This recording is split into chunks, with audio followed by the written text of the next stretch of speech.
fast cars. Hello, ladies. This is Women Take the Wheel. Sit down, strap in, and turn on all you got. Nikki Clark is taking you behind the scenes. You're ready to win. Let me tell you, these cars, they get up and go pretty good. Introducing you to women drivers, crew members, and fans of the racing world. Plus, Nikki is bringing you the latest racing news in Indiana and beyond. We're going to bring it to you from the tower as they get ready to pull into the beam. From the All Indiana Podcast Network. All right, strap yourselves in.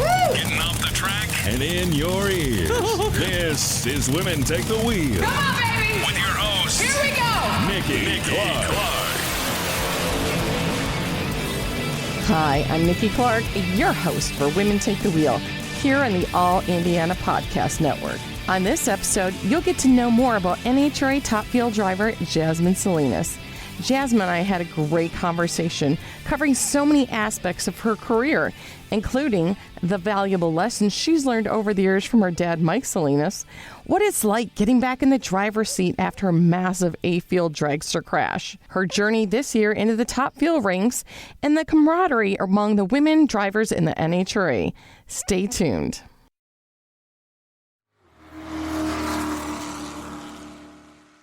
There's no distance too far for the perfect trip.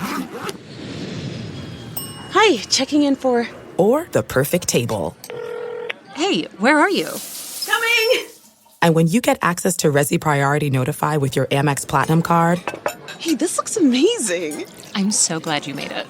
And travel benefits at fine hotels and resorts booked through Amex Travel, it's worth the trip. That's the powerful backing of American Express. Terms apply. Learn more at americanexpress.com/withAmex.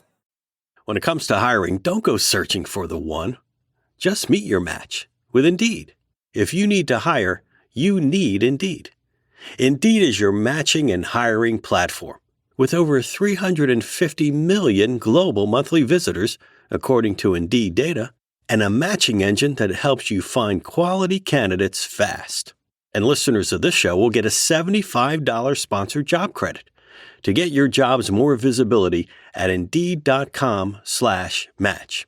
Just go to Indeed.com/match right now and support our show by saying you heard about Indeed on this podcast. Indeed.com/match. Terms and conditions apply. Need to hire? You need Indeed.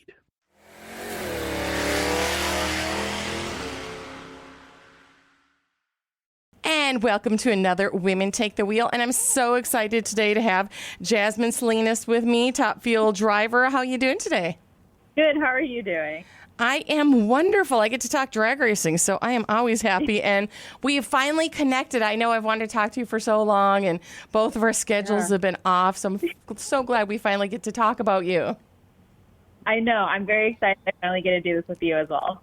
And that, with you, you've been doing this a long time. I don't think people realize how long, but you've been driving since you were a kid. I mean, all you girls have been driving. When did you start driving, and what was your first car?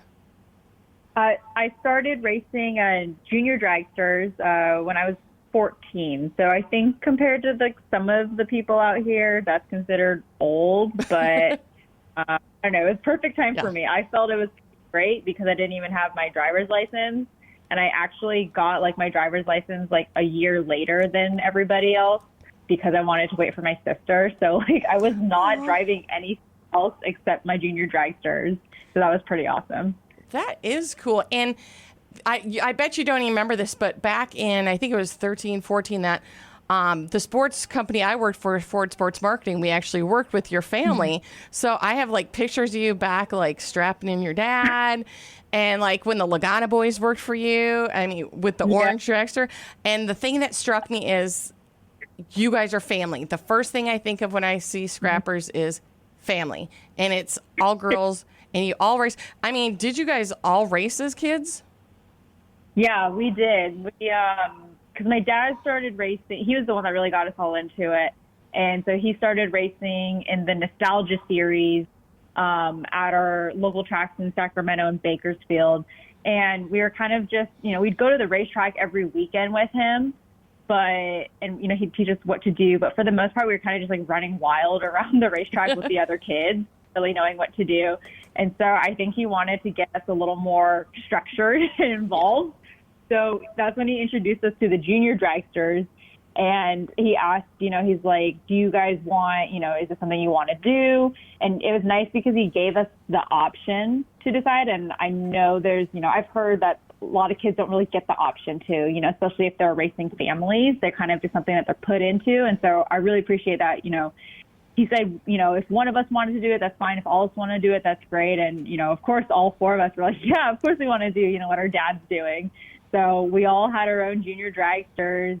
And it was absolute chaos because it'd be him and my mom and then another family friend coming out and helping out. But all four of us would be working on our cars. And we made this little kind of like attachment where now you see all the Junior Dragsters have it now. But at the time, at least at our tracks, nobody really had it. So you'd have like attached 4 Junior Dragsters pretty much all together onto a golf cart, and we'd tow it up. And you just send them, and you start with my youngest sister and then work through me. And, we'd have 4 Junior Dragsters all the way at the top. And we slowly start pushing ourselves back, waiting for our other sisters to get there. And we didn't really know what we were doing, but it was pretty exciting to just be able to go and race with dad and mom. Oh my gosh. And it gives you something to do, and it keeps a family together. Because like I said, you guys are a family. What is like one of the best lessons you've learned about racing as a kid from your dad? I think the best thing, and this was even kind of before racing, because, we had the Junior Dragster, but he started, my sister and I, Jackie, we have our family business is a trash center. And so we have all this heavy Caterpillar equipment in our yard. And so really the first thing I ever drove actually was I was 4 years old, and my dad put me in a car seat. And this was at the end of the day when all the, employees had left. And he strapped us with our car seats in an excavator, and then gave us walkie-talkies. And, he's like, go pick up this car, move it over here. And so he was always, at a young age, really like teaching us how to kind of have our own like self-autonomy as far as like learning how to do something on our own away from adults being there. And I think that really translated, especially in the racetrack, because like unlike other sports, if you're having an issue as a kid, or you need help, or you need to ask somebody, you can always just walk off the field, or walk off the court. But in drag racing, it felt so empowering at such a young age to be able to just, be sent down the racetrack. And for, however many seconds you were driving, it was just you and your race car. And you couldn't, you had to learn how to make decisions on your own. And that was something that, he always instilled with us, is learning how to think for ourselves, rely on ourselves and trust our instincts. And I think that definitely showed up, especially in drag racing, as we continue to pursue it. Wow, that is incredible. And like I said, and we'll get into more about your dad coming up in a bit. So after juniors, what was the next car that you drove then?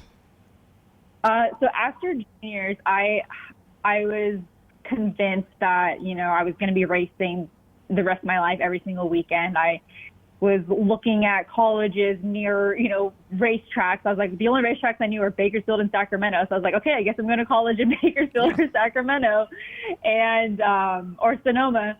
And my mom, that I was the first one in my family to go to college.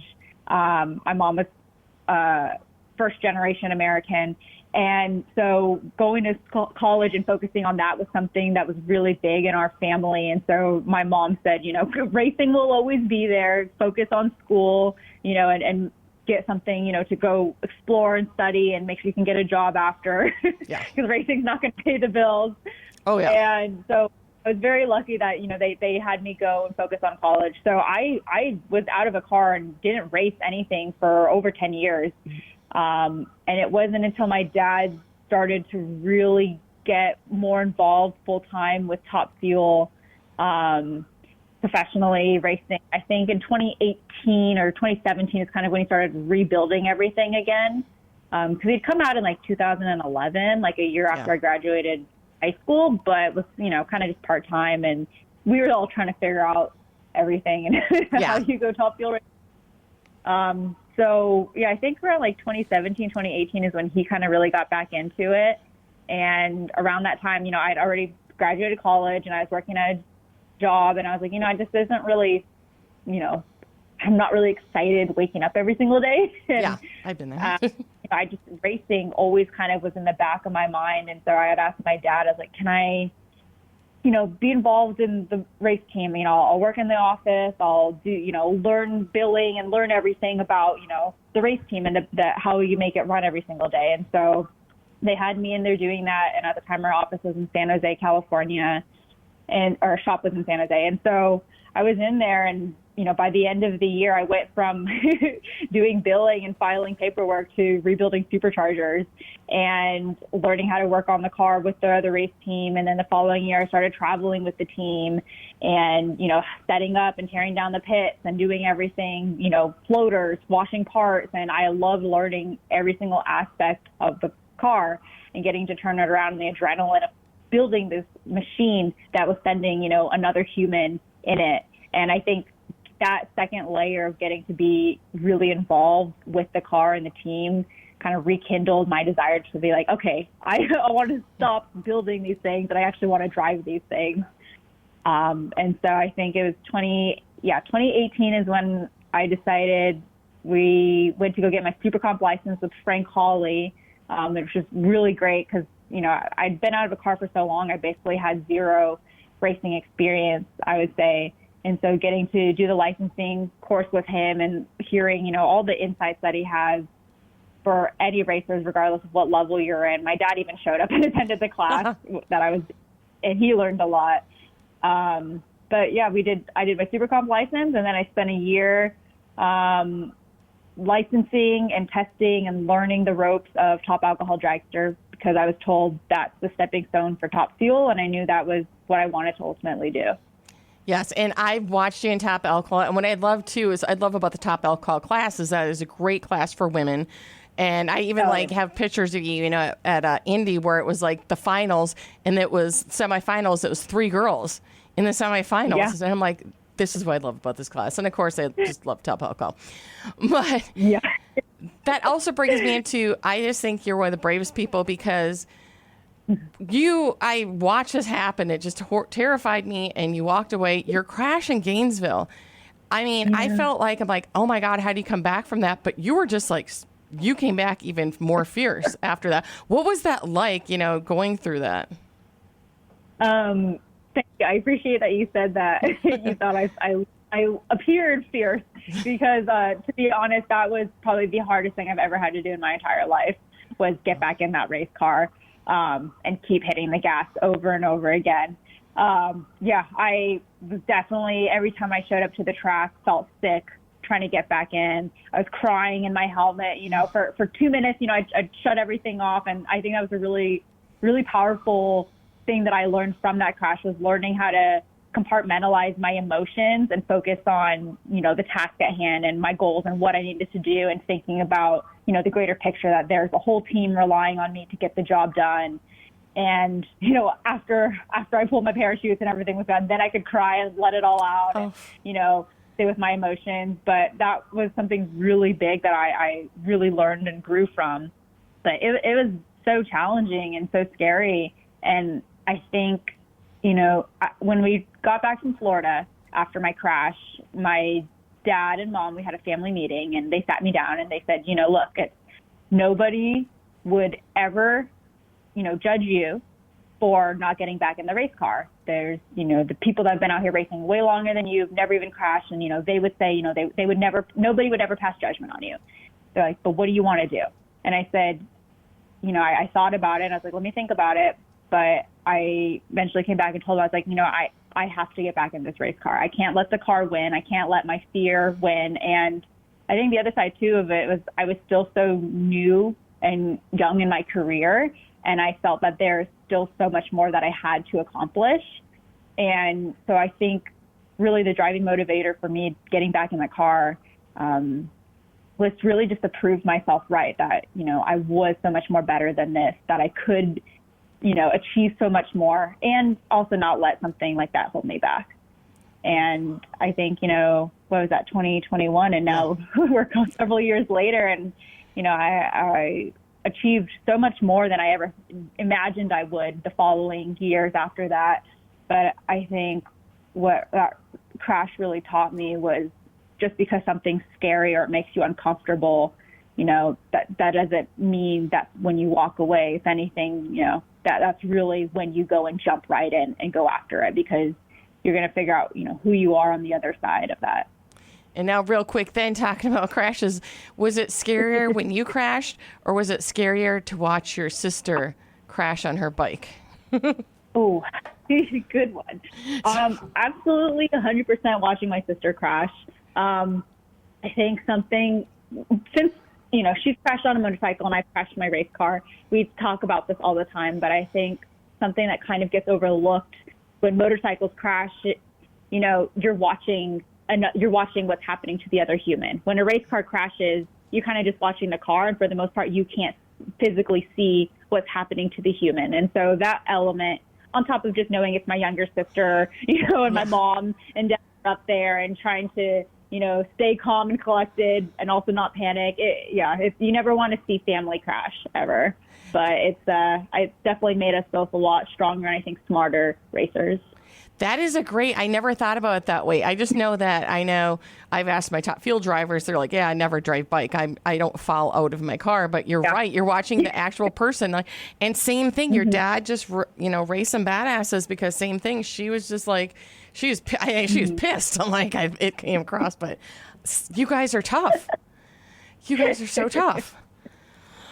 But I think also, Gianna and I also were probably our first response when we're upset is to cry. So same girl, same. Just to try to be angry. If not, we're gonna be crying, but usually we end up crying anyway. So. I'm the same, and I get so mad at myself. I'm like, I'm just crying because I'm angry. Don't look at me.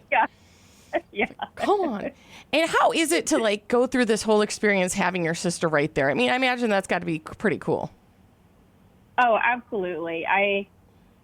It's been so, I'm so fortunate that, even though she came out and made her debut in 2019 in Pro Stock Motorcycle in the professional category, and then I came out in Top Alcohol Dragster in the Sportsman Series. And being able to go through, we've both spent a whole year licensing on, our respective classes that we are going towards. And we've both spent a year, learning and testing and challenging, and then making our debut together at the same racetrack.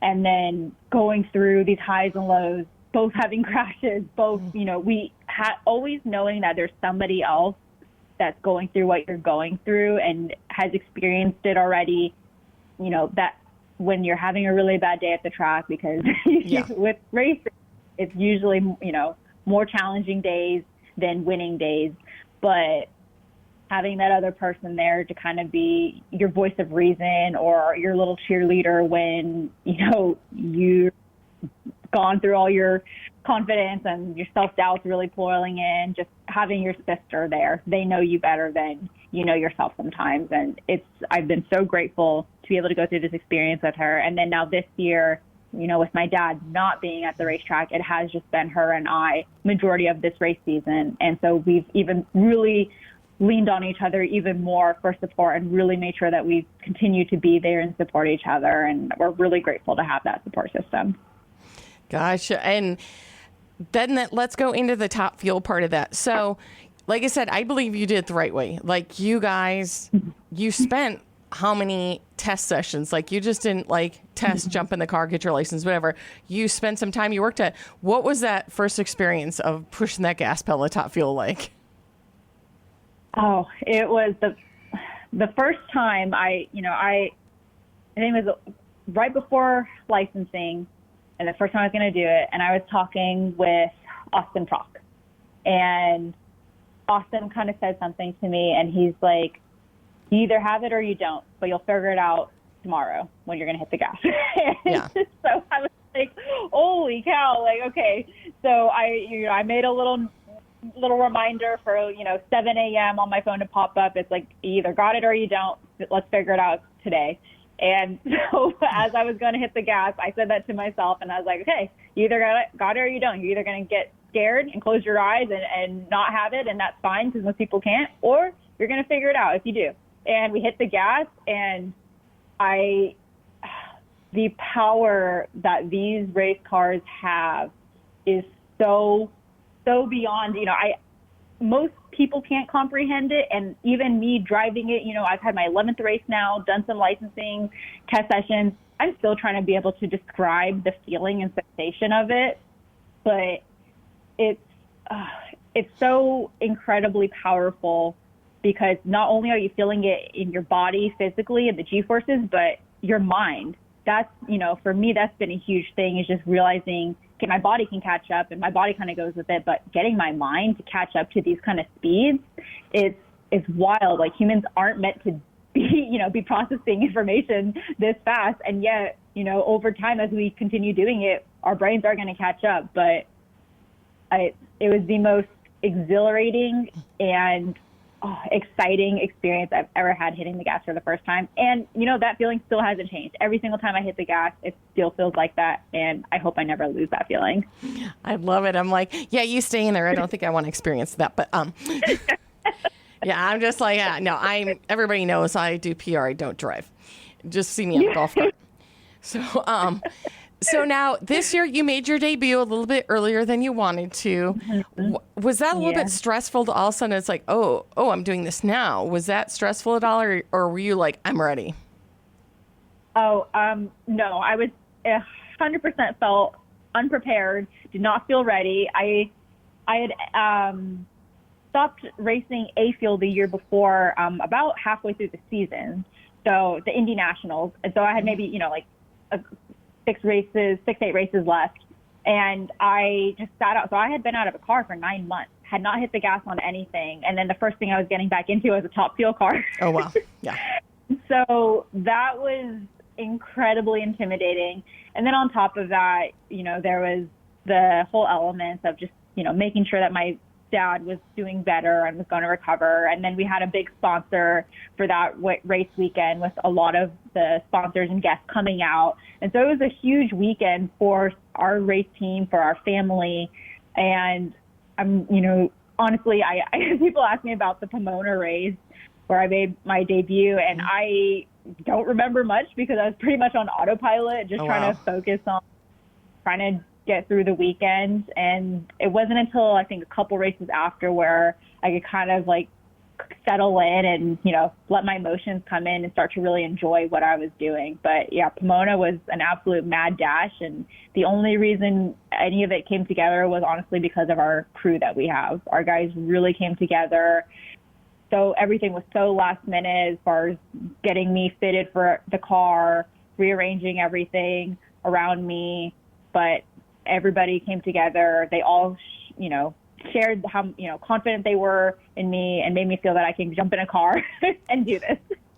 And you did it. And I got to tell you, it made my heart so happy to see your dad back out in Sonoma. Seeing him at the track, that just made me so happy. And I wasn't the only one. We're all just like, did you see Mike? He's back out at the track. And so I just got to tell you, we were all so happy to see him there. And what was it like finally having him watch you in person? Was that an extra little layer? Oh, absolutely. It's something that I knew they were going to be coming out to a race. He had been working towards Sonoma, and I'm so glad that it happened.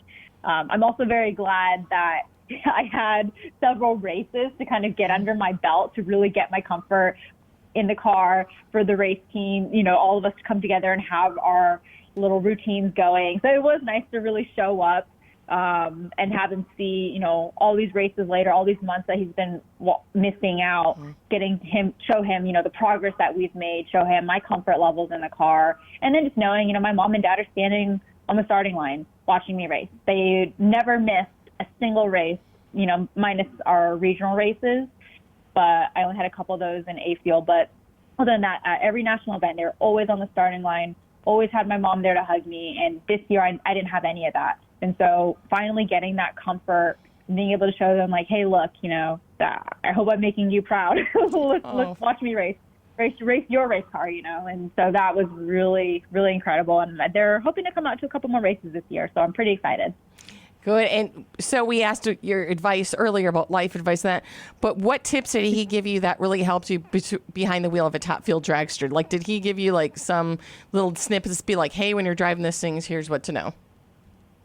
He's given so much great advice.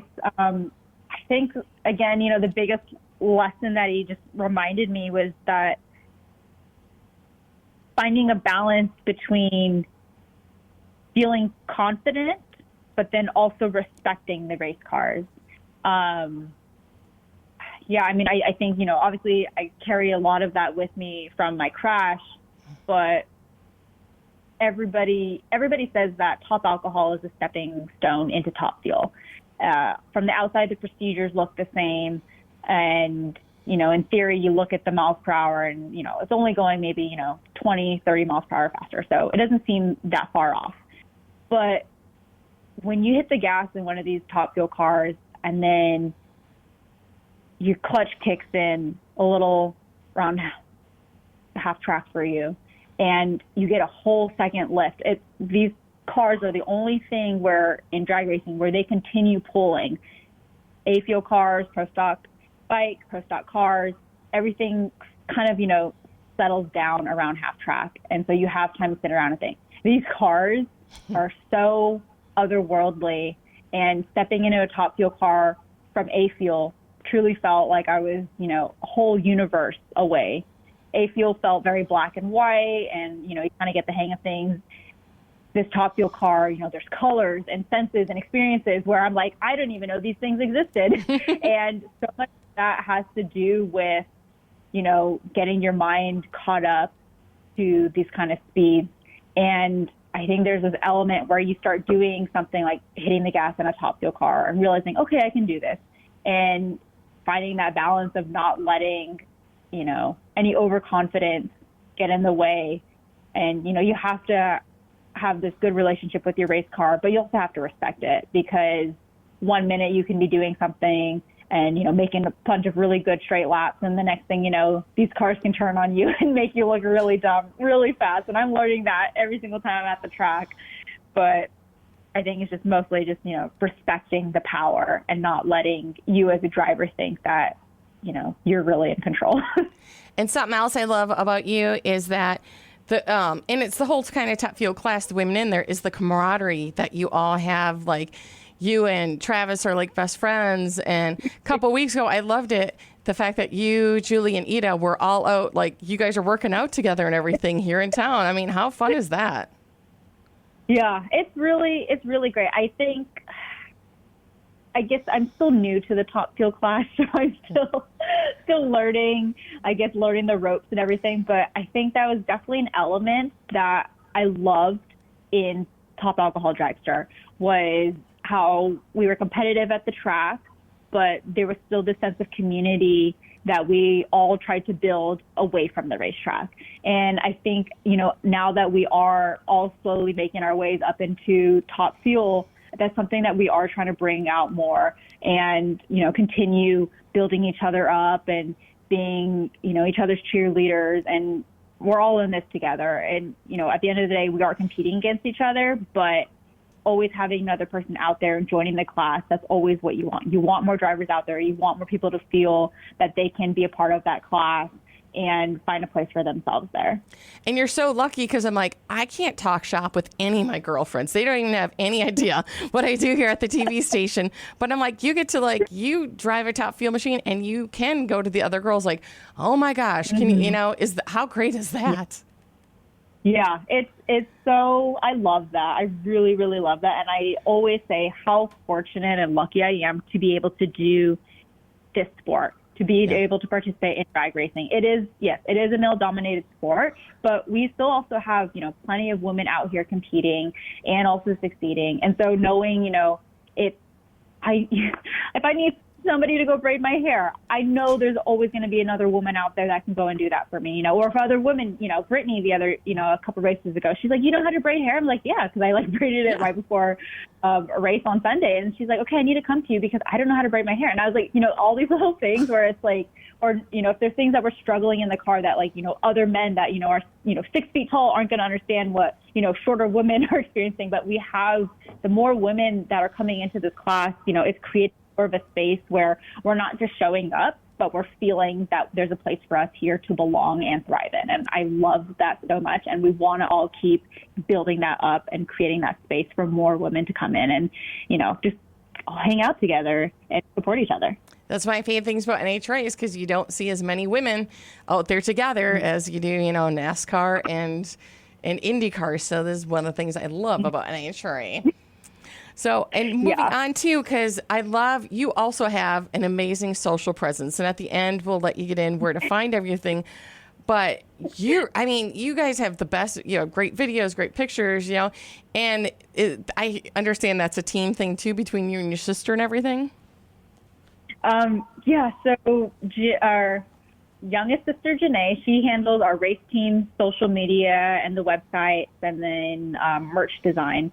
Gianna and I run our own individual social accounts, which at first was something, we initially wanted our younger sister to do for us, which I think most drivers, they have their social media manager handling, creating all the content and putting it out for them.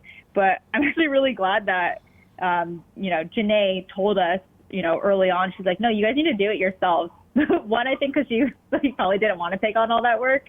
But I think the other side of it was, she says, that's how, she's like, I can go and put stuff out, but that's not going to create a community.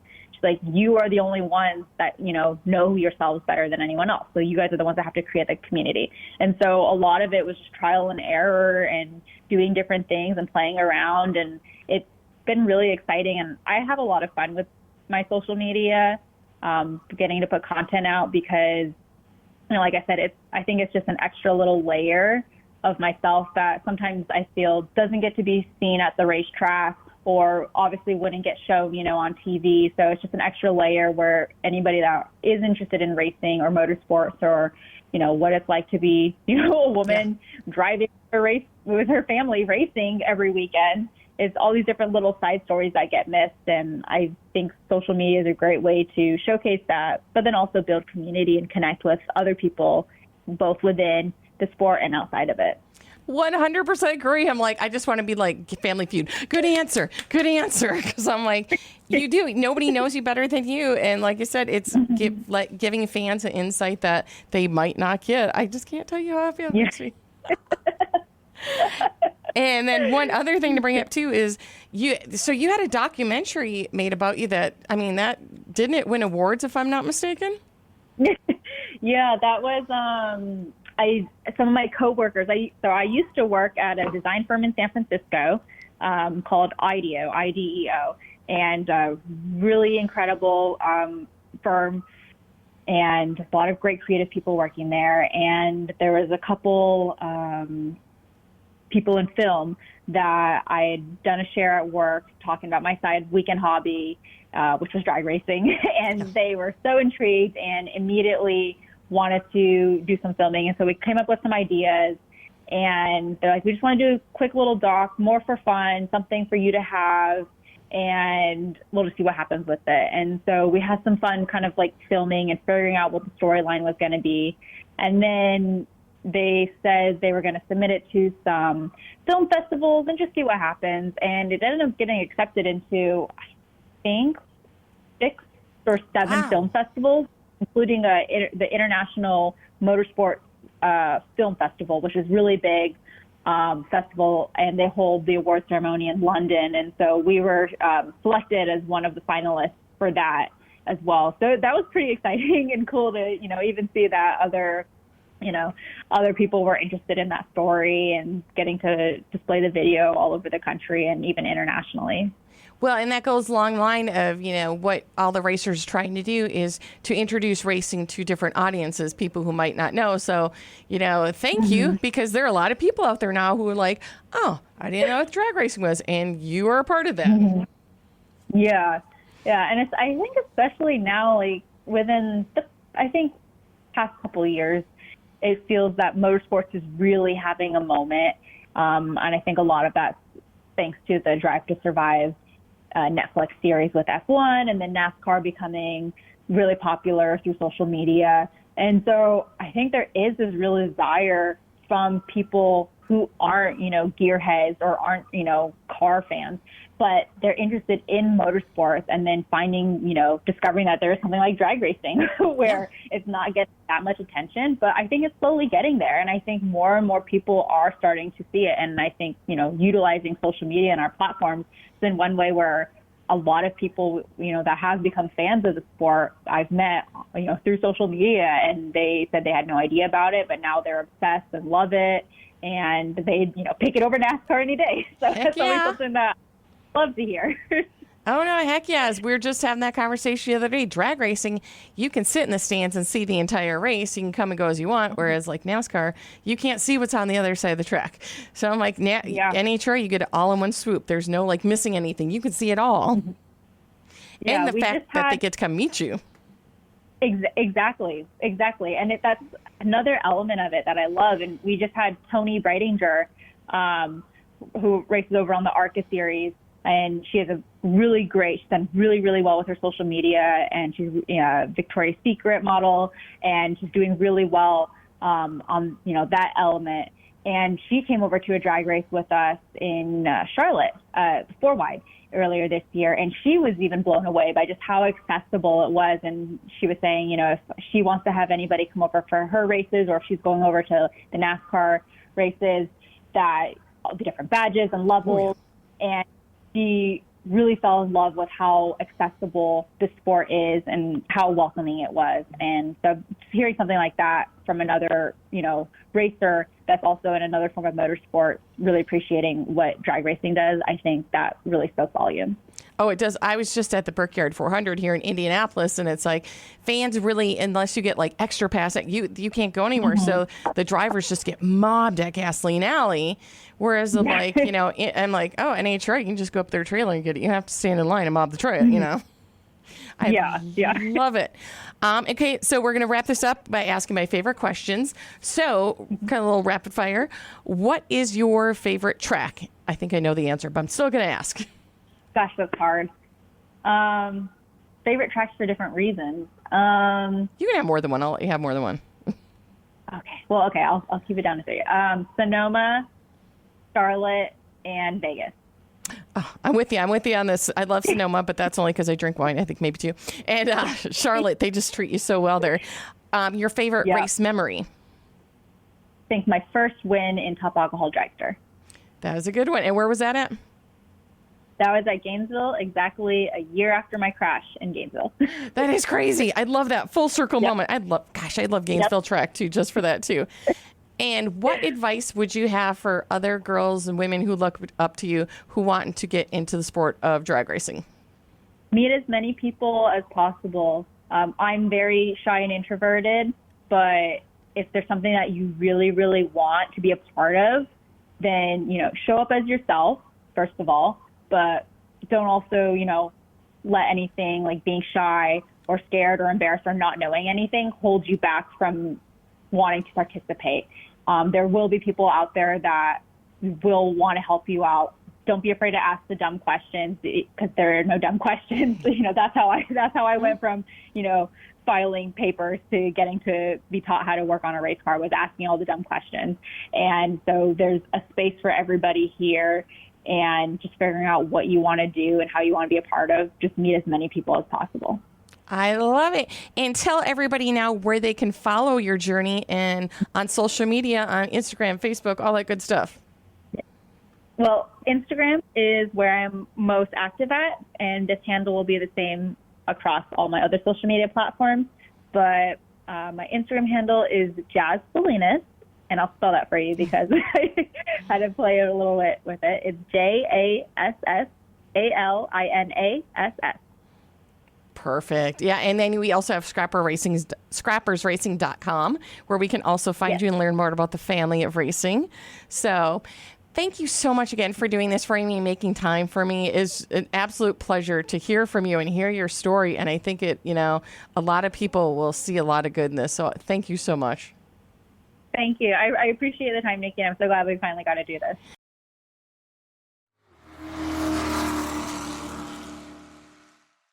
If you're waking up feeling like you could use a few more hours of sleep, the problem might be right underneath you. Better quality sleep comes with a better quality bed. And the Sleep Number Smart Bed uniquely contours to your head, neck, and shoulders for a more comfortable sleep.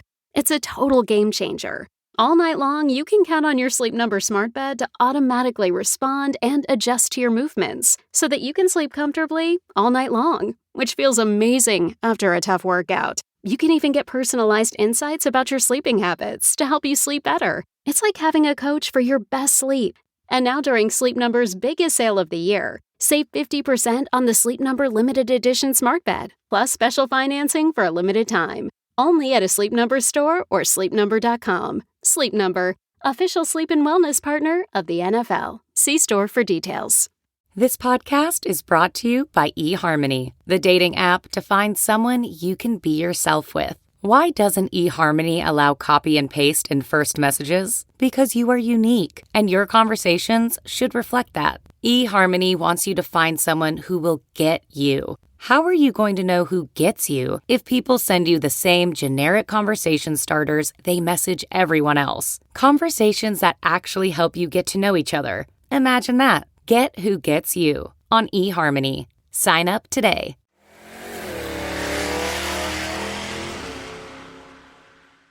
Thank you to Jasmine for joining me again, and thank you for listening. I'm Nikki Clark, and this is Women Take the Wheel. Be sure to connect and follow on Facebook when you search for Women Take the Wheel podcast. And be sure to follow and subscribe to this podcast now on the All Indiana Podcast Network. From the All Indiana Podcast Network, this is Women Take the Wheel with Nikki Clark. Follow and subscribe to this podcast now and discover even more great podcasts on the All Indiana Podcast Network. Online at allindianapodcastnetwork.com. allindianapodcastnetwork.com.